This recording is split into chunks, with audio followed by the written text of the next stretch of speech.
Gumamit ng DISM o Deployment Image Service ang End Management Command kung dinaayos ng SFC, Scannow Command para maiwasto ang mga issue. Tandaan, dapat na mag-full backup ng Windows System Partition bago mo patakbuhin ang DISM command, gumamit ng mga libreng pang-backup tulad ng Macrium Reflect, Vim Endpoint Backup o iba pang mga backup tool.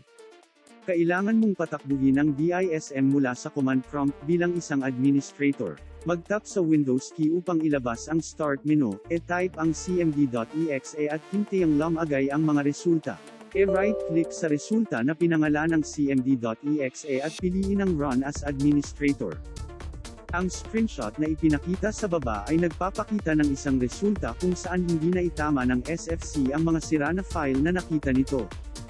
E-type sa command prompt ang command DISM online cleanup image check health. Sinusuri ng command ang imahe para sa corruption flag at ibabalik sa iyo ang mga na-check ngunit hindi pa nagpapatakbo ng pagkumpuni ang command na ito.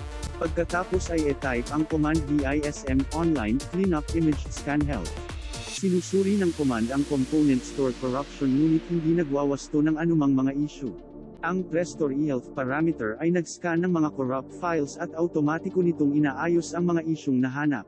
Mas matagal ang pag-scan upang makumpleto kung ang korupsyon ay matatagpuan sa panahon ng pag-scan ng imahe. Tandaan na ang operasyon ay maaaring mag-freeze sa mga oras ng pag-scan ngunit magsisimula rin ito pagkatapos ng isang sandali. Kung nakakita ng korupsyon ang pag-scan, iwawasto nito ang mga issue gamit ang Windows Update bilang default.